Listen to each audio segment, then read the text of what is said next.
ছোট কাকা, নিজের জ্ঞান ফিরিয়ে আনো, চোখ খোলো। নাইলা এক তীব্র ঝটকায় ওনাকে নিজের শরীর থেকে দূরে ঠেলে দিয়ে কড়া গলায় বলল। সে অত্যন্ত দ্রুততার সাথে বিছানা ছেড়ে নেমে এলো এবং সতর্কতা নিয়ে ওনার প্রতিটি নড়াচড়া লক্ষ্য করতে লাগলো। সে নিজের আত্মরক্ষার জন্য বিছানার পাশে থাকা ভারী ল্যাম্পটি দু হাতে শক্ত মুঠোয় চেপে ধরল। ওনার শরীরের ভেতর সেই পশুতুল্য কামনার আগুন যদি নতুন করে ওনাকে তার দিকে তাড়া করে, তবে সে এই ভারী ল্যাম্পটি দিয়ে ওনার মাথায় আঘাত করতে বিন্দুমাত্র দ্বিধাবোধ করবে না। নায়লার সেই আকস্মিক আর জোরালো ধাক্কার কারণে ডেমন নিজের ভারসাম্য সামলাতে না পেরে বিছানার একদম শেষ প্রান্তে গিয়ে প্রায় নিচে পড়ে যাওয়ার উপক্রম হলেন। পরবর্তী কয়েক সেকেন্ডের জন্য সে একদম নিথর হয়ে বিছানার উপর বসে রইল। তারপর সে নিজের চোখের পাতা মেলে নায়লার দিকে এক চরম ধোঁয়াসক্ত ও বিভ্রান্ত চাহনিতে তাকালো। ওনার সেই চিরকালের পাথরের মতো শক্ত ও বরফ শীতল মুখমণ্ডল এই মুহূর্তে কামনার তীব্র তোপে একদম টকটকে লাল হয়ে উঠেছিল, আর ওনার চোখের মণি দুটো এক নজরবিহীন তীব্রতা ধিকধিক করে জ্বলছিল, যা দেখা মাত্রই মনে হচ্ছিল যেন এক মস্ত বড় আগুনের লেলিহান শিখার সামনের মানুষের বুকের কলিজা এক নিমিষে পুড়িয়ে ছারখার করে দেবে। আমার কাছে চলে এসো, সে অত্যন্ত গম্ভীর ও আদেশসূচক কণ্ঠে নাইলাকে নির্দেশ দিল। নাইলা নিজের কোঁকড়ানো ভ্রুজোড়া আরও কিছুটা শক্ত করে কুঁচকে ফেলল, কিন্তু নিজের জায়গা থেকে এক চুলও নড়ল না। ডেমনকে এই মুহূর্তে এই নিঝুম ঘরের ভেতর বেশি ভয়ঙ্কর ও হিংস্র দেখাচ্ছিল। ওনার চোখের সেই শিকারী চাহনির ভেতর এক আদিম কামনা তৃষ্ণা এতটা স্পষ্টভাবে ফুটে উঠেছিল, যা দেখে মনে হচ্ছিল যে যেন সুযোগ পাওয়া মাত্রই সামনের এই মেয়েটিকে এক নিমিষে জ্যান্ত চিবিয়ে খেয়ে ফেলবে। নাইলার মাথায় তখন ঝড়ের গতিতে চারপাশের সমস্ত সমীকরণ মেলানোর আপ্রাণ চেষ্টা করছিল। সে নিজের মনের বোঝার চেষ্টা করছিল যে আজ রাতে এই রাজকীয় অনুষ্ঠানে নিজের আপন পুত্রবধূকে নিজের ছোট ভাইয়ের বিছানায় তুলে দেওয়ার পেছনে সাইরাস রেডফোর্ডের আসল উদ্দেশ্যটা ঠিক কী হতে পারে। আজ রাতে এখানে সামনার পরিবারের প্রধান কর্ত্রী মেরি সামনারের জন্মদিন রাজকীয় অনুষ্ঠান চলছে। সাইরাস কি তবে এই রাজকীয় মুহূর্তটিকে বেছে নিয়েছে সামনার বংশের মুখে চুনকালি মাখানোর জন্য?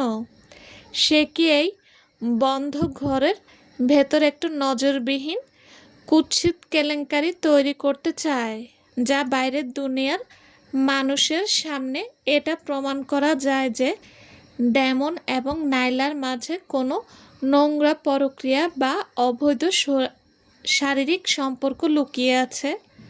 না, এমনটা কোনো অবস্থাতেই সম্ভব নয়, কারণ এই নোংরা সত্য বাহিরে প্রকাশ পাওয়া মানে সামনার পরিবারের সেই রাজকীয় সম্মান এক নিমিষে ধূলিসাৎ মিশে যাবে। আর তার চেয়ে বড় কথা, এই চাল চাললে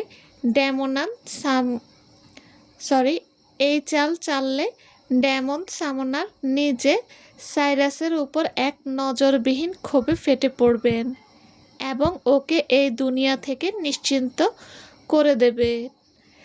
আর তার চেয়ে বরং এই সম্ভাবনাই সবচেয়ে বেশি জোরালো যে সাইরাস মনে মনে চাচ্ছে ডেমন এই ড্রাগের তীব্র কামনার আগুনে নিজের আত্মনিয়ন্ত্রণ হারিয়ে নাইলার সাথে এক নোংরা শারীরিক সম্পর্কে লিপ্ত হোক, আর সে নিজে সেই জঘন্য মুহূর্তের কিছু আপত্তিকর ছবি ক্যামেরাবন্দি করে সারা জীবন ডেমনকে ব্ল্যাকমেইল করতে পারবে এবং ওনার কাছ থেকে সামনার সাম্রাজ্যের শত শত কোটি ডলার নিজের নামে অনায়াসে লিখে নিতে পারবে।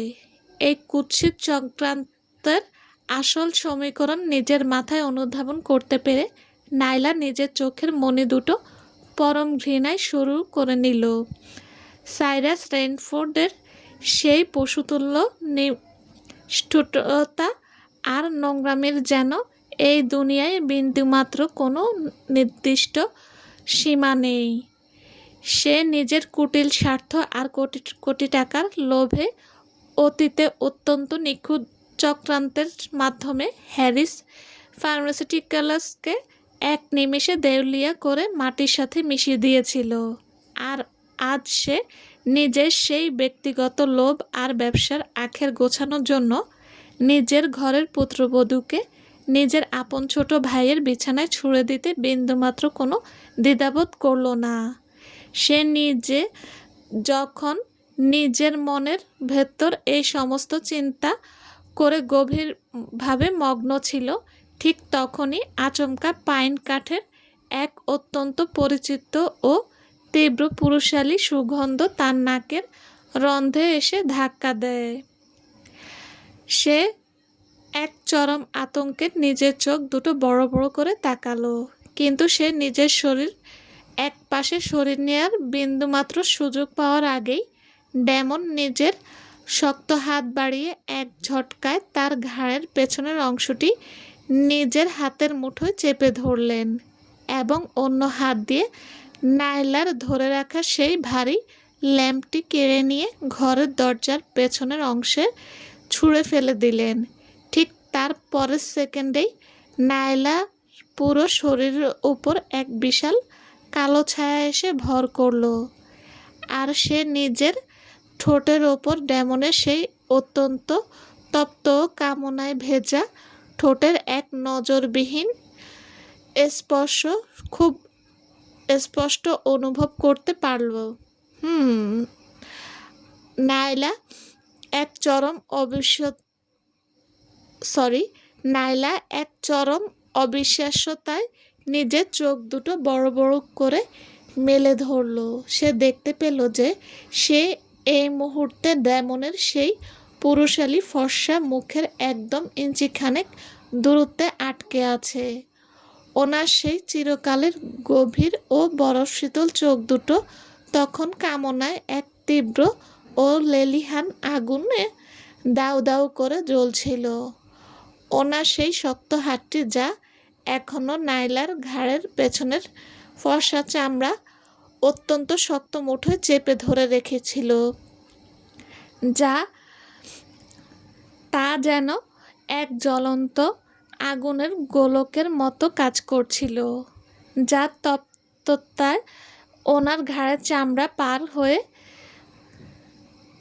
মুহূর্তের মধ্যে নাইলার পুরো শরীর প্রতিটি শিরা উপশিরায় এক তীব্র বিদ্যুৎ তরঙ্গের মতো ছড়িয়ে পড়ছিল এবং তার পুরো শরীর এক অজানা আশঙ্কায় অনবরত শিউরে উঠছিল।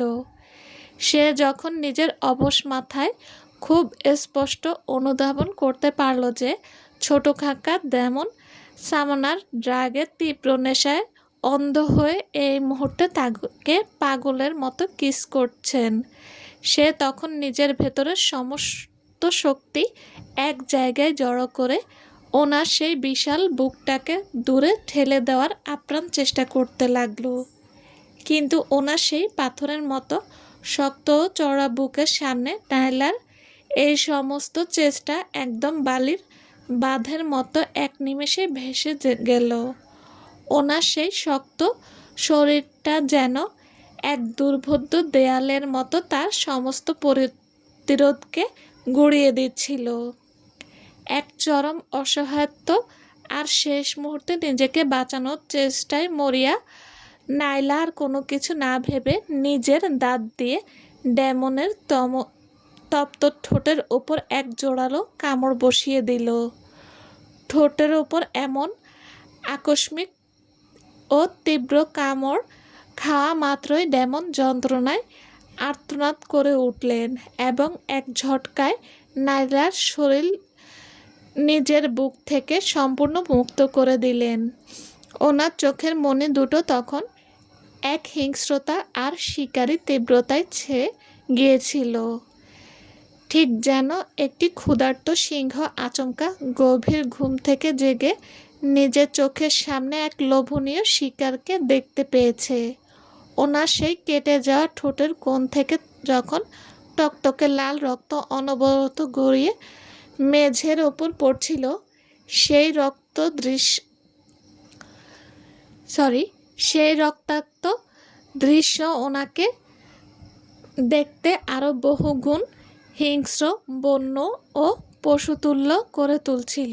তবে ঠোঁটের উপর লাগা এই তীব্র শারীরিক যন্ত্রণাটি ওনার ধোঁয়াশাচ্ছন্ন মগজের ভেতর এক চিলতে সুস্থ মানসিকতা আর আত্মনিয়ন্ত্রণ ফিরিয়ে আনার ক্ষেত্রে জাদুর মতো কাজ করল। সে নিজের শক্ত আঙ্গুল দিয়ে নাইলার থুতনিটি অত্যন্ত শক্ত করে চেপে ধরল। ওনার চোখের ভেতরে সেই তীব্র ও অন্ধকার চাহনি নাইলার মনের ভেতরে আত্মবিশ্বাসকে মুহূর্তের মধ্যে আতঙ্কে কাঁপিয়ে তুলল। নাইলা নিজের পেছনের অংশে লুকিয়ে রাখা হাতটির ভেতর একটি অত্যন্ত সরু ও ধারালো সূচ শক্ত মুঠোয় চেপে ধরল। ডেমন যদি এই ড্রাগের নেশায় অন্ধ হয়ে দ্বিতীয়বার তার উপর নিজের শারীরিক শক্তি প্রয়োগ করার বা জোর জবরদস্তি করার বিন্দুমাত্র কোনো চেষ্টা করেন, তবে সে নিজের আত্মসম্মান বাঁচাতে এই বিষাক্ত সুচটি ওনার শরীরে ফুটিয়ে দিতে এক সেকেন্ডের জন্য দ্বিধাবোধ করবে না। এক দীর্ঘ ও দমবন্ধ করা চরম উত্তেজনাকরক পরিস্থিতির পর ডেমন আচমকা এক ঝটকায় নাইলার থুতনি থেকে নিজের হাত সরিয়ে নিলেন এবং আর এক সেকেন্ডও ওর দিকে না তাকিয়ে অত্যন্ত দ্রুত পদক্ষেপে সোজা বাথরুমের ভেতরে ছুটে গেলেন। ঠিক তার পরের সেকেন্ডেই বাথরুমের সেই ভারী দরজাটি এক বিকট শব্দে বন্ধ হয়ে গেল। নাইলার পুরো শরীর তখন তীব্র আতঙ্কে ও ক্লান্তিতে অনবরত কাঁপছিল এবং সে বড় ধাক্কা খেয়ে বিছানার উপর অবশ হয়ে লুটিয়ে পড়ল। তার মনে হলো যেন এইমাত্র জীবনের এক কুৎসিত বিপর্যয় আর নিশ্চিত ধ্বংসের হাত থেকে চোখের পলকে অলৌকিকভাবে বেঁচে ফিরল। সে নিজের এই মূল্যবান সময় বিন্দুমাত্র নষ্ট করার দুঃসাহস দেখালো না। সে দ্রুত উঠে দাঁড়িয়ে ঘরের চারপাশের দেওয়ালের সাইরাসের লুকিয়ে রাখা কোনো হিডেন ক্যামেরা আছে কিনা তা অত্যন্ত নিখুঁতভাবে পরীক্ষা করতে লাগলো। সে নিজের হাত বাড়িয়ে ঘরের মেইন লাইটের সুইচগুলো এক ঝটকায় অফ করে দিল এবং অন্ধকার ঘরের চারপাশে তীক্ষ্ণ চোখে লক্ষ্য করতেই বিছানার ঠিক বিপরীত পাশে থাকা টিভির এক কোণায় একটি অত্যন্ত ছোট্ট পিনহোল ক্যামেরা দেখতে পেল, যার ভেতরের একটি ছোট্ট লাল রঙের লাইট অন্ধকারের ভেতর দপদপ করে জ্বলছিল। সে নিজের মুখের অবয়ব একদম পাথরের মতো শক্ত ও ভাবলেশহীন রেখে ধীর পায়ে টিভির সামনে এগিয়ে গেল এবং এক টানে সেই গোপন ক্যামেরা কানেকশন প্লাগটি বোর্ড থেকে পুরোপুরি উপড়ে ফেলল। তারপর সে আবার বিছানার উপর এসে বসল এবং এই নরককুণ্ড থেকে সুরক্ষিতভাবে বাইরে বেরিয়ে যাওয়ার পরবর্তী সুনির্দিষ্ট পদক্ষেপ নিয়ে ঠান্ডা মাথায় চিন্তা করতে লাগলো। যদিও ছোট কাকা ডেমন সামনার এই মুহূর্তে বাথরুমের ভেতরে নিজেকে আটকে রেখে ড্রাগের তীব্র আগুনের সাথে লড়াই করছেন এবং ওনার থেকে এই মুহূর্তে নাইলার ওপর কোনো সরাসরি শারীরিক আক্রমণের সুনির্দিষ্ট ভয় ছিল না, তা সত্ত্বেও সাইরাসের এই অভিশপ্ত ঘরের ভেতর আরও এক সেকেন্ডের জন্য একা একা অবস্থান করাটা যেন কতটা ভয়ঙ্কর ও আত্মঘাতী হতে পারে তা সে খুব স্পষ্ট জানত। নাইলা ধীর পায়ে ঘরের আলিশান জানালার পাশে এসে দাঁড়ালো। এই ঘরটি ভিলার ঠিক দ্বিতীয় তলার উপর অবস্থিত ছিল, আর জানালার একদম ঠিক নিচের অংশেই ভিলার পেছনে সেই বিশাল রাজকীয় বাগানটি ঘন সবুজ ঘাসে ছেয়েছিল। ওপর থেকে নিচের এই উচ্চতা খুব একটা বেশি বড় ছিল না। সে যদি নিজের শরীরের ভারসাম্য অত্যন্ত নিখুঁতভাবে নিয়ন্ত্রণ করে ওপর থেকে নিচে লাফ দিতে পারে, তবে শরীরের কোথাও বিন্দুমাত্র কোনো বড় ধরনের আঘাত বা হাড় ভাঙা ছাড়াই অনায়াসে নিচে নেমে যাওয়া সম্ভব। সে একবার বাথরুমের সেই শক্ত বন্ধ দরজার দিকে তীক্ষ্ণ চোখে তাকালো। পরক্ষণেই নিজের পায়ের জুতো জোড়া এক হাত দিয়ে খুলে নিল এবং জানালার রেলিং পার হয়ে সাহসের সাথে নিচে বাগানের উদ্দেশ্যে লাফ দিল। মাটির বুকে পা ঠেকা মাত্রই সে নিজের শরীরের গতি সামলানোর জন্য ঘন সবুজ ঘাসের উপর কয়েকটা ডিগবাজি খেয়ে নিজের ভারসাম্য সুনির্দিষ্টভাবে বজায় রাখল। ওপর থেকে নিচে ল্যান্ড করার কারণে তার শরীরের জয়েন্টগুলোতে সামান্য হালকা ব্যথা লাগা ছাড়া পরম ঈশ্বরের কৃপায় তার শরীরের কোথাও বিন্দু মাত্র কোনো বড় ধরনের ক্ষতি বা জখম হলো না। নিজের মন থেকে স্বস্তির নিঃশ্বাস ফেলে নাইলা নিজের পায়ের জুতো জোড়া আবার পরে নিল এবং সে যখন সোজা হয়ে নিজের পায়ে দাঁড়ানোর উপক্রম করল, ঠিক তখনই আচমকা পাশের অন্ধকার ঝোপঝাড়ের আড়াল থেকে বেশ কিছু মানুষের ধীর পায়ের আওয়াজ তার কানে ভেসে এলো, আর সাথে সাথেই এক অত্যন্ত মিষ্টি, কামুক ও আবেদনময়ী নারী কণ্ঠ অন্ধকারের নীরবতা চিরে প্রতিধ্বনি হয়ে উঠল। ক্লার্ক, আমি আজ এখানে কোনো ঝামেলা তৈরি করতে আসিনি। আমি শুধু তোমার দিদিমণির জন্মদিনের জন্য নিজের হাতে একটি অত্যন্ত মূল্যবান উপহার নিয়ে এসেছি। আমি এই উপহারটি ওনার হাতে তুলে দিয়েই খুব দ্রুত এখান থেকে বিদায় নেব। তুমি দয়া করে আমার উপর এভাবে রাগের মাথায় মুখ কালো করে থেকো না, প্লিজ।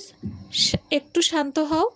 অন্ধকারের মাঝে জর্ডিনের সেই অত্যন্ত পরিচিত কণ্ঠস্বর নিজের কানে শোনা মাত্রই নাইলার পুরো শরীর এক মুহূর্তে বরফের মতো শক্ত হয়ে জমে গেল। জর্ডিন, আমি তোমাকে আগে ভাগেই খুব কড়া ভাষায় ওয়ার্নিং দিয়েছিলাম। আমার নিজের মনের ভেতর তোমাকে বিয়ে করার বিন্দুমাত্র কোনো সুনির্দিষ্ট ইচ্ছা বা পরিকল্পনা নেই। আর তাছাড়া আজ তুমি ঠিক কোন সাহসে আমার দিদিমণির জন্য উপহার নিয়ে আসার ধৃষ্টতা দেখাচ্ছ? তুমি কি আমার আড়ালে লুকিয়ে রাখা কোনো সস্তা রক্ষিতা নাকি যে আমাদের পারিবারিক রাজকীয় অনুষ্ঠানে নিজের মুখ দেখাতে চলে এসেছ? ক্লার্ক অত্যন্ত নিষ্ঠুর ও কড়া গলায় জবাব চাইল। চারপাশের পরিবেশ ক্ষণিকের জন্য এক নিঃশব্দ নীরবতা নেমে এলো। পরক্ষণে জর্ডিনের অত্যন্ত কাঁপানো ও কান্না ভেজা কণ্ঠস্বর অন্ধকারের নীরবতা চিরে ভেসে এলো। ক্লার্ক, আমি এতটাও নির্বোধ বা বোকা মেয়ে নই যে মনে মনে এটা আশা করব যে তুমি একদিন নিজের ঘরের স্ত্রীকে ডিভোর্স দিয়ে আমাকে বিয়ে করবে। আমি আজ এখানে শুধুমাত্র নিজের মন থেকে কৃতজ্ঞতা প্রকাশ করতে দিদিমণির জন্য একটি উপহার নিয়ে এসেছিলাম, যাতে আমার বাবার জন্য এত বড় একটা মূল্যবান কিডনির সুনির্দিষ্ট ব্যবস্থা করে দেওয়ার জন্য তোমাকে ধন্যবাদ জানাতে পারি। নিজের এই মুখ একদম বন্ধ করো। ক্লার্কের কণ্ঠস্বর মুহূর্তের মধ্যে একটি ধারালো ছুরির মতো অত্যন্ত শীতল কাটা কাটা শোনালো। জর্ডিন, আজকের পর থেকে যদি তোমার এই মুখ দিয়ে এই কিডনি বিষয়টি দ্বিতীয়বার উচ্চারণ হতে শুনেছি, তবে আমি নিজের হাতে তোমার জীবন এমন এক নরক বানিয়ে দেব যে তুমি তা নিজের স্বপ্নেও কোনোদিন কল্পনা করতে পারবে না। ক্লার্ক, প্লিজ আমার উপর এভাবে রেগে যেও না। জর্ডিন অত্যন্ত কাতর সুরে অনুনয় করতে লাগলো। আর এক সেকেন্ডও এখানে দাঁড়িয়ে নিজের নাটক দেখাবে না। এখনই আমার চোখের সামনে থেকে দ্রুত দূর হয়ে যাও। ক্লার্কের পুরো কণ্ঠস্বর তখন হিংস্র আর তীব্র ক্ষোভে ফেটে পড়ছিল। জর্ডিন ক্লার্কের এই বাঘের মতো গর্জন শুনে অনেক বেশি ভয় পেয়ে গেল। সে ক্ষণিকের জন্য একদম নিশ্চুপ হয়ে রইল। পরক্ষণে অত্যন্ত নরম ও বিনীত সুরে বলল, ক্লার্ক, দোহাই তোমার, তুমি নিজের মনটা এভাবে কালো করে রেখো না। আমি এই সেকেন্ডের এই তোমার চোখের সামনে থেকে চিরকালের জন্য বিদায় নিচ্ছি। ঠিক তারপরের মুহূর্তে ঘাসের ওপর ওর হাই হিল জুতোর ঠকঠক শব্দ ধীরে ধীরে ক্ষীণ হয়ে আসতে লাগলো, যা খুব স্পষ্ট ইঙ্গিত দিচ্ছিল যে সে ক্লার্কের ভয়ে অত্যন্ত দ্রুততার সাথে ওখান থেকে পালিয়ে যাচ্ছে।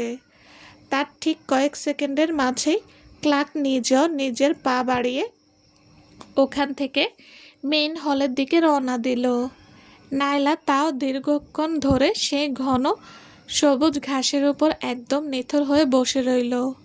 তার মাথাটি নিচের দিকে ঝুঁকেছিল এবং তার পুরো শরীরটা বাগানের সেই ঘুটঘুটে অন্ধকারের মাঝে পুরোপুরি অদৃশ্য হয়েছিল। দেখে মনে হচ্ছিল যেন আজ রাতের এই নিকষ কালো অন্ধকারটা তাকে নিজের পেটের ভেতর সম্পূর্ণ গিলে ফেলেছে এবং তাকে নিজের অন্ধকারের একটি সুনির্দিষ্ট ছায়ার সাথে নিখুঁতভাবে মিশিয়ে দিয়েছে। ঠিক কতখানি সময় ওভাবে পার হয়ে গেল তা নায়লা নিজের অবশ মাথায় হিসেব করতে পারল না। এক দীর্ঘ সময় পর সে যখন নিজের মাথা উপরে তুলল, তার দুটো চোখ তখন অপমানে আর তীব্র যন্ত্রণায় টকটকে লাল হয়ে উঠেছিল এবং তার ঠোঁটের কোণে এক তীব্র তাচ্ছিল্য ও বিষাক্ত উপহাসের হাসি ফুটে উঠল। এতক্ষণে রেইনফোর্ড ভিলার এই পুরো নোংরা সমীকরণটা তার মাথায় একদম পানির মতো পরিষ্কার হয়ে গেল। এবার সে খুব স্পষ্টভাবে বুঝতে পারল, সেদিন যখন সে ক্লার্কের সামনে দাঁড়িয়ে নিজের বাবা হ্যারিসন রেইনফোর্ডের কিডনি প্রতিস্থাপনের অপারেশনের কথা তুলেছিল, তখন লোকটা কেন হুট করে ওভাবে নিশ্চুপ হয়ে গিয়েছিল এবং মুখ কালো করে তার শর্ত থেকে কিছুটা সময় চেয়ে পিছিয়ে গিয়েছিল। আসলে যে মূল্যবান কিডনিটি বিগত 2 বছর ধরে তার বাবা হ্যারিসনের নিজের জীবনের শেষ ভরসা হিসেবে হাসপাতালের তালিকায় সংরক্ষিত রাখা ছিল, ক্লার্ক নিজের ক্ষমতার জোর খাটিয়ে সেই কিডনিটি এক নিমিষে তার নিজের আড়ালে রাখা অবৈধ প্রেমিকা জর্ডিনের বাবার শরীরে দেওয়ার ব্যবস্থা করে দিয়েছে। ক্লার্ক খুব ভালো করেই জানত যে হ্যারিসন রেইনফোর্ড গত 2 বছর ধরে মৃত্যুর সাথে পাঞ্জা লড়ে অত্যন্ত ব্যাকুল হয়ে এই একটিমাত্র কিডনির জন্য অপেক্ষা করছিলেন। তা সত্ত্বেও সে নিজের মনের ভেতর বিন্দুমাত্র মায়া বা দয়া না রেখে এত সহজে জর্ডিনের বাবার জন্য সেই কিডনি দান করে দিল। এই কুৎসিত সত্যিটা এটাই প্রমাণ করে যে ক্লার্কের নিজের ব্যক্তিগত জীবনে নায়লার মূল্যের একদানা সুনির্দিষ্ট অস্তিত্ব বা সম্মান বিন্দুমাত্র অবশিষ্ট নেই। রেইনফোর্ড পরিবারের এই পশুতুল্য বাবা ছেলে মিলে অত্যন্ত নিখুঁত চক্রান্তের মাধ্যমে সবার আগে তার নিজের বাবার তিল তিল করে গড়ে তোলা হ্যারিস ফার্মাসিউটিক্যালস কোম্পানিটাকে এক নিমিষে দেউলিয়া করে মাটির সাথে মিশিয়ে দিল। আজ রাতে ক্ষমতার লোভে অন্ধ হয়ে নিজের ঘরের পুত্রবধূকে নিজের আপন চাচার বিছানায় তুলে দেওয়ার মতো জঘন্য ফাঁদ পাতল। আর মাঝখান থেকে ক্লার্ক নিজের আড়ালে থাকা রক্ষিতার বাবার জন্য নাইলা জীবনের সবচেয়ে মূল্যবান ও প্রধান জিনিসটাকে এক ঝটকায় উপহার হিসেবে তুলে দিয়ে ওদের পবিত্র বিবাহ সম্পর্কের বুকে এক মস্ত বড় কুঠার আঘাত করল।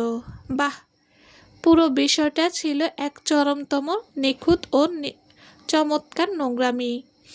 নাইলা নিজের মনের ভেতর সেই তীব্র ক্ষোভ আর আত্মগ্লানি সামলাতে না পেরে নিজের ঠোঁটটি এত জোরে কামড়ে ধরল যে মুহূর্তের মধ্যে তার ফর্সা চামড়া ফেটে টকটকে লাল রক্ত ওনার মুখের ভেতরে গড়িয়ে পড়ল।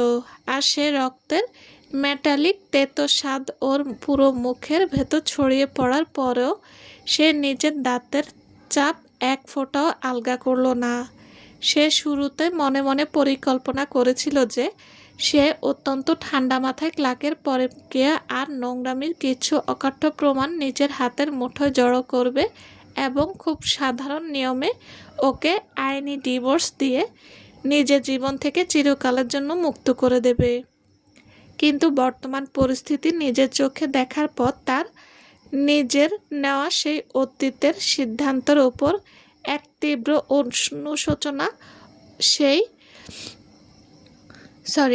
অনুশোচনা আর চরম ঘৃণা জাগতে লাগলো।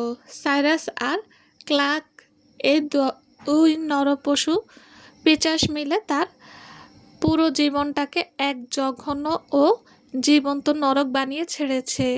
সে এই সমাজের বুকে ওনাদের এত সহজে পার পেয়ে যেতে দেবে না এবং ওনাদের এই জঘন্য পাপের কোনো সুনির্দিষ্ট ক্ষমা সে নিজের জীবনে কোনোদিনও করবে না। কিন্তু দিন শেষে তার নিজের ব্যক্তিগত ক্ষমতা আর সামাজিক প্রতিপত্তি বড্ড বেশি সীমিত ও দুর্বল ছিল, যার কারণে একা একা সরাসরি ক্লার্ক আর সাইরাসের মতো দুই ক্ষমতাধর মাফিয়ার বিরুদ্ধে যুদ্ধ ঘোষণা করা এবং ওনাদের এক নিমেষে ধ্বংস করে দেওয়া তার পক্ষে বিন্দুমাত্র সম্ভব ছিল না। আর এই মুহূর্তে এই কঠিন গোলকধাঁধা থেকে বাইরে বের হওয়ার এবং ওনাদের দুজনকে মাটির সাথে মিশিয়ে দেওয়ার একমাত্র সহজ ও সুনির্দিষ্ট সমাধান হলো নিজেকে সামানার গ্রুপের আসল রাজপুত্র ডেমন সামানারের শক্তির সাথে পুরোপুরি এক সূত্রে বেঁধে ফেলা। চলবে। আসসালামু আলাইকুম। হ্যালো বন্ধুরা, গল্পটা কেমন লেগেছে প্লিজ জানাবেন। আপনাদের একটি কমেন্ট ও লাইকের কারণে আমার উৎসাহ দ্বিগুণ হয় গল্পটি দেওয়ার জন্য। প্লিজ গল্পটা ভালো লেগে থাকলে লাইক ও কমেন্ট করে দেবেন। আর সাথে আমার চ্যানেলটা যারা সাবস্ক্রাইব করেননি তারা সাবস্ক্রাইব করে দেবেন। প্লিজ। আল্লাহ হাফেজ। সবাই ভালো থাকবেন।